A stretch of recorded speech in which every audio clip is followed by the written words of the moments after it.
Happy Tuesday. Welcome to the live stream here on a beautiful Tuesday morning here in Michigan. I am so excited for today because we're going to talk about a lot of things. We're going to talk not just about the political landscape, not just about the abortion issue, not just about um, our candidates that are available to us in the United States for our upcoming election, but also just about what we as Christians and conservatives need to really be looking at and noticing and questioning, not only for ourselves, but for the next generation.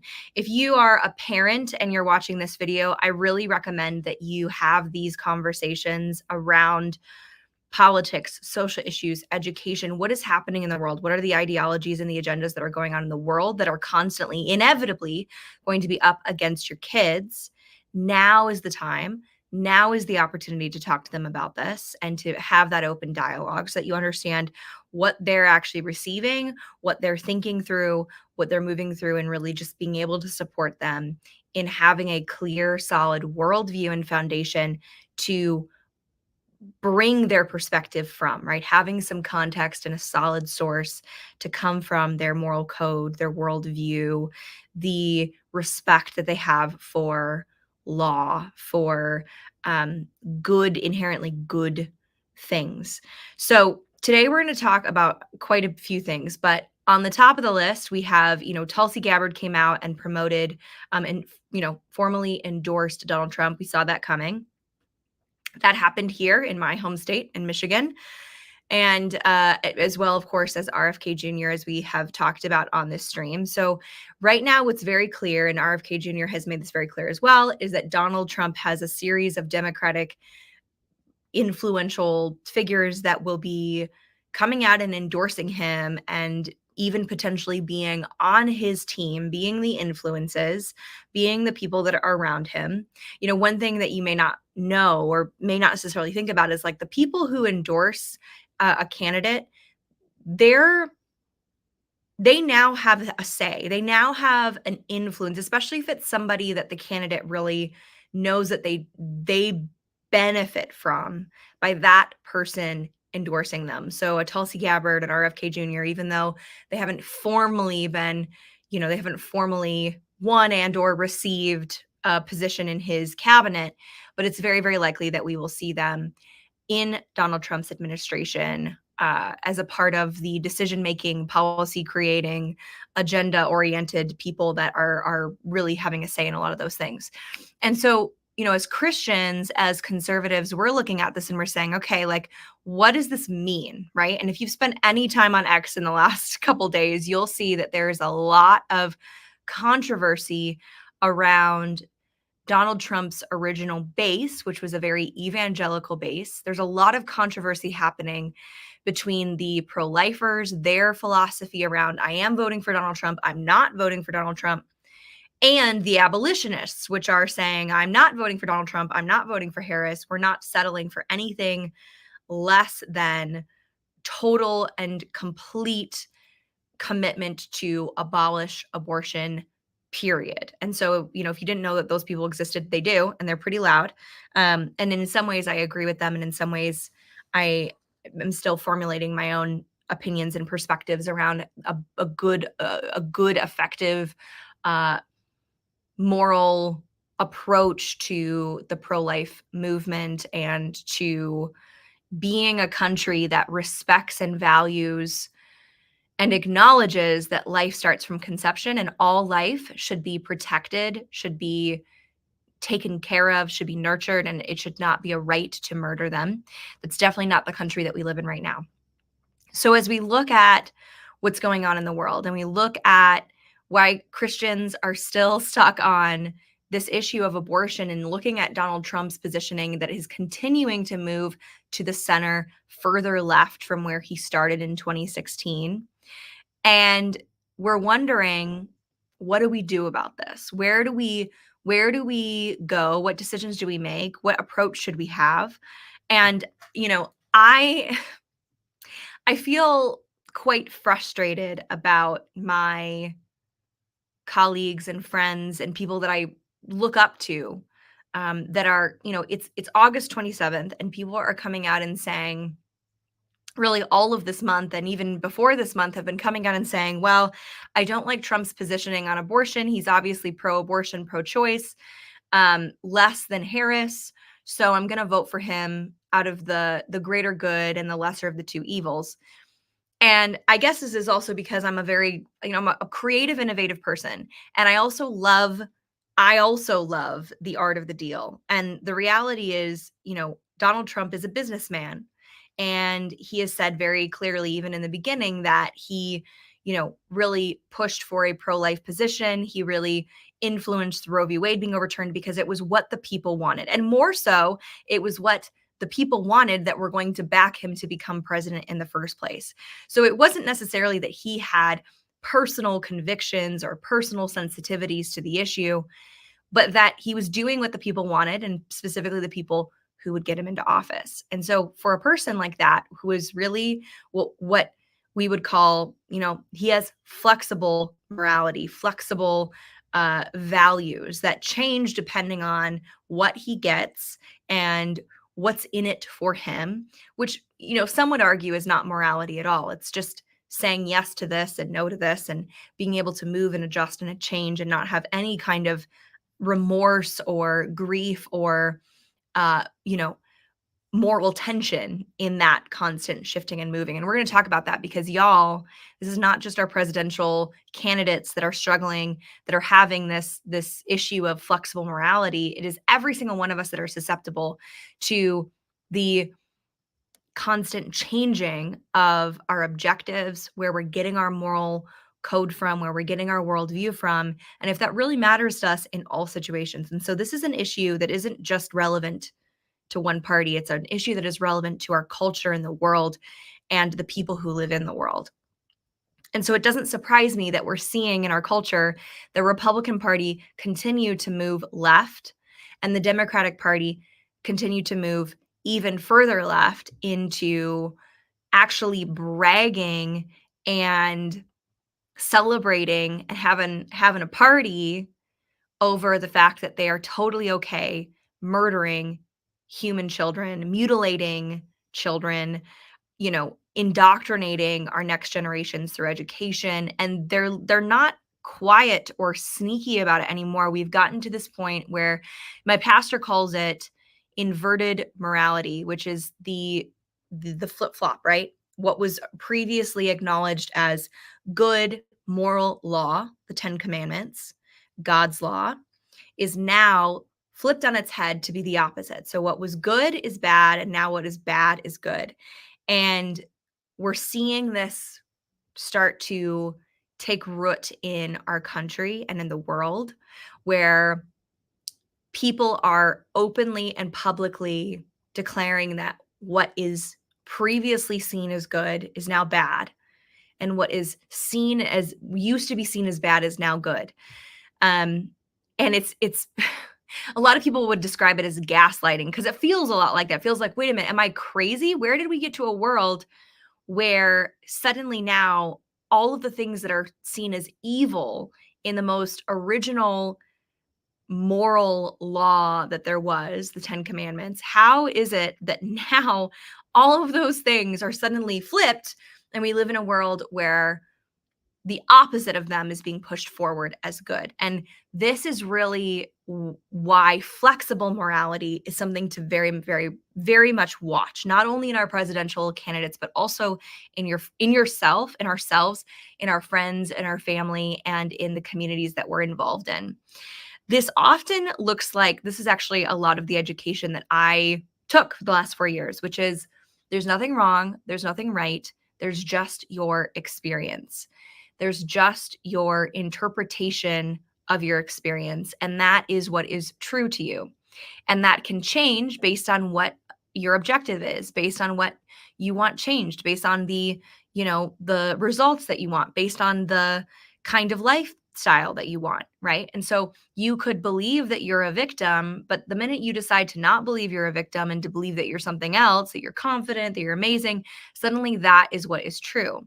And this sounds really nice, but the reality is this is the introduction, really the foothold that flexible morality is taking and has taken for years and years and years in the world. This idea that I'm just going to change what I believe is true. I'm going to change my worldview. My moral code inevitably will follow my worldview. How I understand the world, how I see the world and myself in the world is going to always influence my moral code.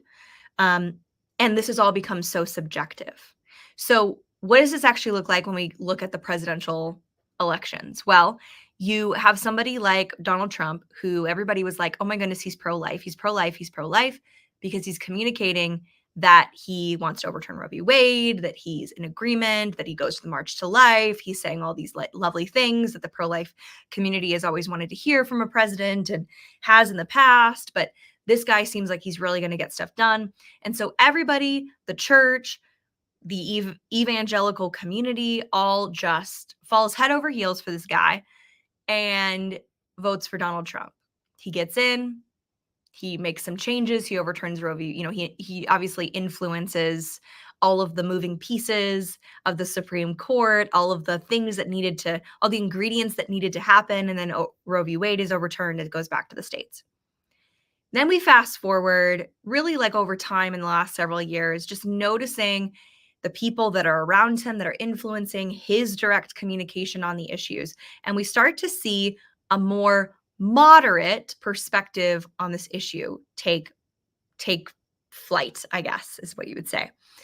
And now we see a very, very specific strategy that is occurring, which looks something like Donald Trump's comments on Truth Social, which is like, my administration is great for women's reproductive rights. In other words, now he's taking a strategy where he thinks, got it, I've got the church in the bag. They're going to vote for me. Now I'm working on the moderates and the liberals. Now I'm working on kind of obtaining pulling that extra grouping of people forward to get them and their priorities to match what I'm actually offering. And so it's very, if you look at the polls and the stats on what age groups and what gender is voting for who, the majority, a huge grouping of young women are voting for Harris. And he knows, hey, I want to go get those people. I want to really make sure that my verbiage, that my messaging, that my communication works for them too. And their most prioritized issue is the issue of abortion. Obviously, they're looking at his past track record. He's the president that, oversaw, that was the president in office for Roe v. Wade being overturned. They're looking at that and saying, hey, my rights are going to be oppressed under this president. I don't want him in office. And then Trump is obviously catering to what they want to hear. And I've heard a lot of excuses made, even with the highest level, the presidents of the pro-life communities. I've heard sort of excuses about these comments, sort of like, well, his aides are probably, trying to get this cutesy messaging for him to really, cater to that age group. And it's like, and what does that communicate about his character? What does that tell you about his positioning, his true, where he's willing to go, what he's willing to sacrifice, what he's willing to compromise on to get into office? And I would argue, again, that he's not compromising at all, that any pro-life argument that we've seen, anything that he's done for the pro-life community has truly been about buying your vote, getting into office, getting into power, getting into authority, getting into influence. And he may, depending on where you observe Trump, there's definitely interviews and experiences where I've watched him be very kind and considerate and sensitive. And, he was just at the third year anniversary of the pull out of Afghanistan and the many, many young people that lost their lives there. He was the only person there that either is a sitting president or used to be a president. He was the only former president that attended. Even Biden did not attend. Harris did not attend. I can't imagine them showing their faces. Trump was there, which was very respectful, and it definitely, I'm sure, did a lot for his campaign. But he does seem to have a sense of patriotism to the country and care for the country, and that's definitely, you see that in different aspects. But when it comes to abortion, I think he, based on how he's shown his cards and what he's communicated in the past, he's definitely not morally sensitive to this issue. And so then we got to ask ourselves, okay, what are we actually voting on? What are we actually choosing? Because I've said this before and I'll say this again. Abortion, the sanctity and rights respected of life at conception, this whole category of human life that is being completely eradicated from the earth in trade of it being labeled a right. It's a woman's right. It's my body. It's my choice, right? We have this whole category of human life that is has been sanctioned as you can murder them for any reason, and it is a right. It is a form of health care. And so let's zoom out a little bit here, right? This isn't just about the Bible thumping anti-abortionists that are saying we don't want an we don't want a pro-abortion, pro-murder president in office. I want you to zoom out and look at the bigger picture of this, which a lot of pro-lifers are not actually talking about, which I would really encourage. Like, if you are pro-life and you have a platform of any kind, you have friends, you have family, you have anybody that you talk to these things about, we need to be talking about this issue as even a bigger issue than just children in the womb. And I don't say just to dismiss it. I say that is incredibly important, and this issue is even bigger, larger, deeper than that issue alone, which is that this is the fundamental right that all other rights and all other labeled injustice sits above, right? That rests on this core right to be alive, for our life to be worth something, for it to matter, for it to be valuable and to be equally valuable next to our neighbor, is the core right that everything else rests on. You can have racial injustices, you can have gender injustices, you can have education injustices, you can have, someone committing a crime. All of these injustices cannot happen, cannot be enforced, cannot be held up if you're dead. And if you're dead because someone decided that you didn't get to live, right? So the reason that this is so important to many of us who are vocally pro-life, who are calling forward Donald Trump on his positioning, who are revealing how horrible Harris is in her administration and her agenda, not just for the economy, but truly for this issue of justice for all human life. This is why it's such a big issue for us, because it's not just, right now we see it primarily with unborn children. We even see it primarily within a particular season of that cycle of birth. So, it's like there are some months leading up to birth that are seen as like, no, I would never do that. I would never abort my baby at that time. But this time is totally fine, right? We even see it in some more moderate, limitations within a lot of states. That, my friend, will change inevitably, not just for the unborn baby, but for anything that these people decide is a right, for anything that these people decide is getting in the way of someone else's rights, of their comfort level, of their acceptance. And this is going to start hitting the churches, because if we are seeing the core fundamental right, the right to life, being disrespected, being touted as a right, as a healthcare option, as something that women identify with to their core, that it's being taken away from them. It's an injustice that it's taken away from them.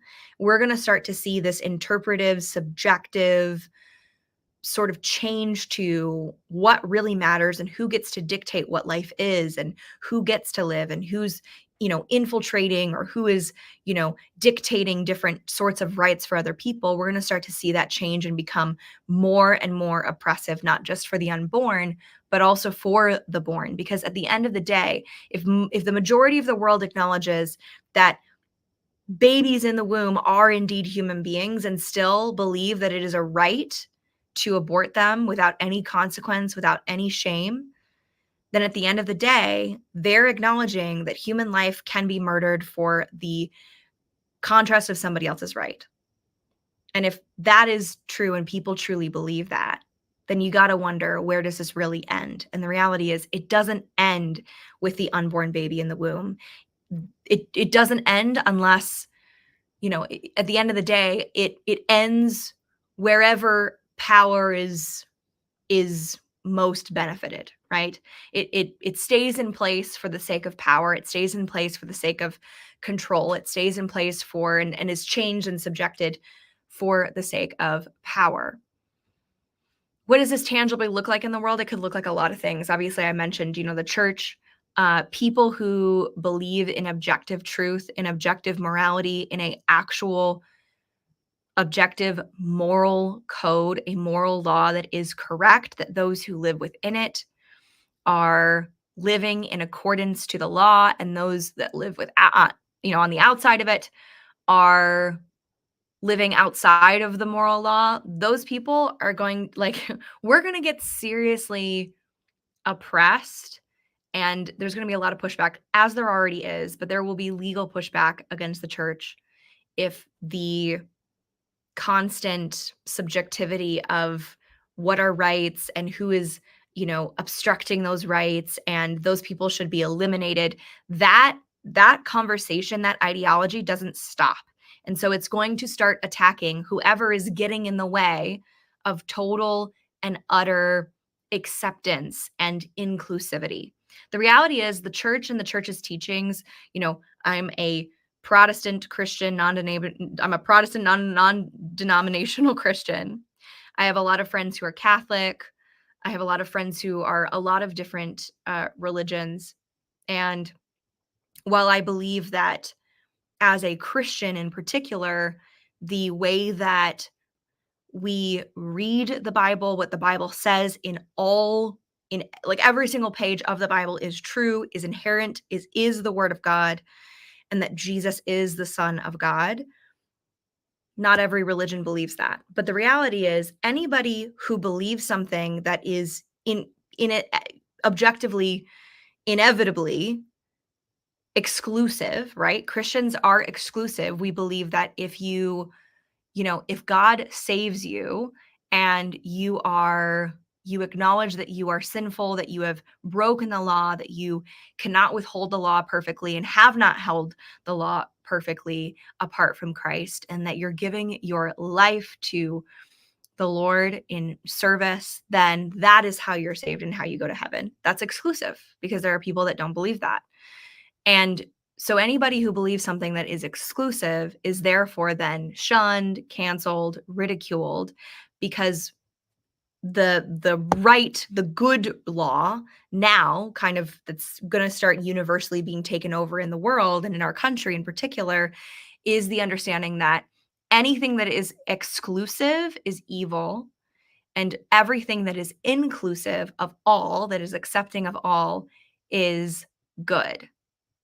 Now, I want you to I know this may feel kind of heady, but I want you to just think through that for a hot second, because the reality is that should be terrifying to you, that you will not have the right to choose a worldview, to live by that worldview, to believe that that worldview is true, and there is exclusivity to that truth, that there are people who are right, that there are people who are wrong, that there is a higher power that is controlling, that is our creator, that is our designer, that his laws, his commandments are what is our moral code and what should be our moral code. If you believe that, and you live in a world where exclusivity is seen as the sin, where exclusivity is seen as the evil, then it's going to get pretty dark pretty fast. And so, as Christians, whether, I will never tell you who to vote for. Quite honestly, I'm very prayerfully considering what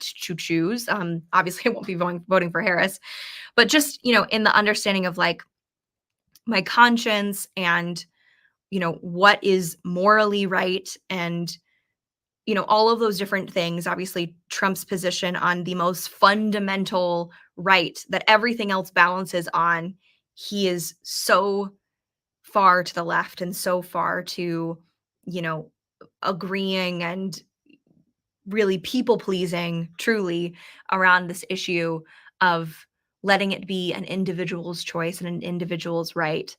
And that really is something that I struggle with a lot, when it comes to voting for him in good conscience, knowing that that is where he stands and where he's positioned. Um, but for those of you who, in your conscience, what is the best decision is to vote for him for the sake of getting Harris out. I respect that decision. Pray about it, be in the word about it, ask the Lord what to do, right? And for those of you who are not voting for him out of your conscience, out of the morality of the issue, I also respect you too. Um, I think the biggest thing that we need to really pray about and think through, critically think through, is the way that the agenda currently is going to morph. Because there's not, if we've looked over the history books and we've studied different ideologies that really grab hold of the majority of public opinion, of public belief, we see a constant change. We see some type of cycle of, my pastor was talking about it very clearly, which was really helpful, which is sort of like we see this cycle of, you know, a lack of clarity into clarity, right? The subjectivity into objectivity, right? So we've seen that over time, and more recently, obviously, the postmodernism, the postmodern culture being very subjective. There is no absolute truth, and then going into this new push for this is true and it's inclusive. Anybody who doesn't believe that or believes something exclusive is the ones that are evil and, sinning and unlawful and et cetera, et cetera, et cetera. So there's a new religion, and we've talked about this before on this channel. But this new religion is really pushing people to flip the script on the Bible, flip the script on moral law, flip the script on what the founding fathers based our country off of. And Charlie Kirk says it well when he says that those who don't respect the moral law of the 10 commandments that the founding fathers were respecting, and even in so many ways the themes of our original documents very much being influenced by the moral law, by the 10 commandments, by the respect and understanding and acknowledgement that the core fundamental rights that we have as human beings are equal, and they are only made equal by our creator. That the founding fathers believed, whether they were genuinely saved or they were, um, theoretically believing it, or kind of intellectually believing it. Regardless, they respected those truths enough to really like engrave them into our documents. But the reality is people who don't respect that and don't believe that and believe something really opposite are hitting this resistance with how to run our country, with things not working, with things feeling off and incorrect and systemically incorrect, right?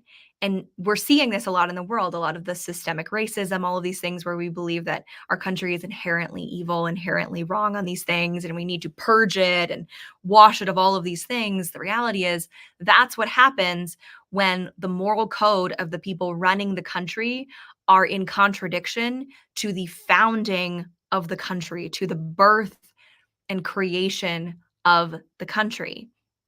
And so, as you look at that, not only as an example in our country, but also as a similarity to our relationship with God on the individual level and on the community level, family level, whatever it is, when you start to see that, you start to see a similarity there where it's like, man, when we start making our own laws, our own rules, when we start saying this is truth and this is not truth, and that is in contradiction to what the actual moral law is, we start to self-destruct in so many ways. And this, I have a growing appreciation and respect for law, because law is not in separation or in contrast to morality. You cannot have a law. You can't identify a law. You can't create a law if you don't have some sense of morality. And so like a moral code and a moral worldview and law are very intertwined. And This is beautiful. Like, this is incredible. This is inspiring to be able to look at the policies, the priorities that any country chooses to enact based on either in contradiction to the law, and then all the things start happening, or in respect and in the influence of the law. And so, as you read through the Bible, as you have your prayer time, as you look at the news, I don't want you to be coming from this place of fear and, you know, discouragement, but to truly come from a perspective that appreciates the objectivity, the clarity, the groundedness of the law that God has created, and that there is objective truth, and that there is right and wrong, good and evil. And even though there are, a lot of people that live in our country, our neighbors, our community members, that don't believe that, knowing that is true, and then being able to inspire and evoke and love people enough to communicate those things is so inspiring. It's awesome. What a gift. What a privilege. There's a verse in the Bible, and I totally should have looked it up before I said this, but there's a verse in the Bible that talks about, not using the law against people. In other words, like, we're not bashing people on the head with the law, but knowing that the law is truly what is good for people. To live in context of the law is what is good for people. We share the love of Christ. We're sharing the gospel. We're sharing salvation. We're sharing the way to be saved, so that the law is my friend, not my enemy. I'm not up against the law. I'm not, fighting against the law. The law is not my enemy. It is indeed my friend. And if we can live in that context, even within our country, the law, the original, being able to appreciate and respect what the founding fathers did, being able to appreciate how they got there, being able to appreciate the work that they did to create, but also the things that they were seeing that were incorrect or that were,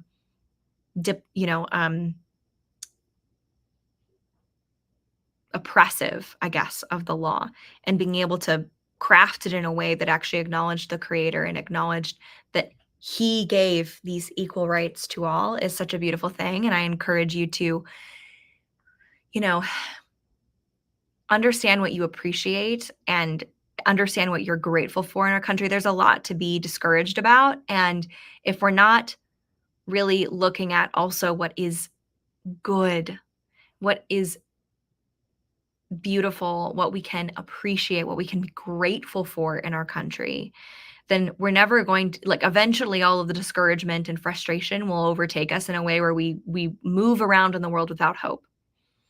So look at what you're grateful for in our country. Look at what you're grateful for the leadership around you, and really, like, inspire more of that. Build more of that in your communities, in your families, in your relationships, because the more that we on an individual level can notice and observe what is good, what is morally correct, what is based on the law, what is based on what God commands us to do, the more that we can study and observe and notice what that looks like, what true biblical wisdom looks like, not just in the world. Like, the world's kind of wisdom is prideful and arrogant and pushy and all of these things, right? It's based on, what can I say? What can I do? I. And biblical wisdom is willing to yield. It's lowly, it's meek, it's thoughtful, it's kind, it's loving. It's all of these things that God so beautifully and Jesus so beautifully modeled as he was here on earth.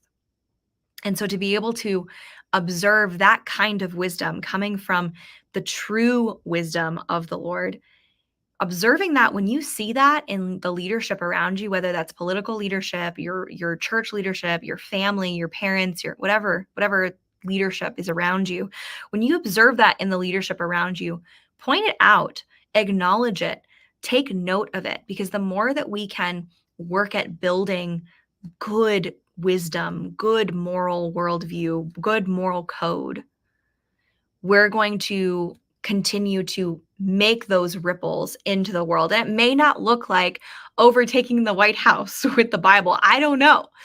Um, but that doesn't need to be the objective that if it's anything less than that, suddenly we're disappointed and we're discouraged. It can be one person, it can be a family, it can be a community, it can be a local county, it can be a state, it can be a country. And that, when we're working from the simplest win, right? The person, our neighbor next to us, our family members next to us, and be working from that space and then rippling over and across to bigger and bigger groups of people. That is a beautiful, beautiful thing. So don't get discouraged by the big picture of what's going on in the world and the presidential elections, and definitely, be paying attention and be vigilant to what's happening, but let that further inspire you to teach your children morality, to teach them objective truth, to teach them to have a solid worldview, to know how to defend it, to know how to talk about it, to know how to listen, to detect where other people are coming from. Learn to love and appreciate that, because the more that we do that, the more that we'll be able to impact and influence the world in a biblical, beautiful, solid, loving way. All right, y'all, have an amazing day. We might have a surprise. We might have a live stream later today. We're going to see. It depends on how late I get out of the thing that I'm headed to really confront some people and ask them some direct questions about Trump's positioning on abortion. I see a lot of very high level pro-life, Christian, conservative people just full on defending everything that Trump does. And I want to ask them some questions. So I'll have some updates on that either tonight, in my car, on my phone, or tomorrow morning, potentially late morning, early afternoon. You'll see a live pop up. So we'll talk about that update more later, but have an amazing, amazing Tuesday, and God bless.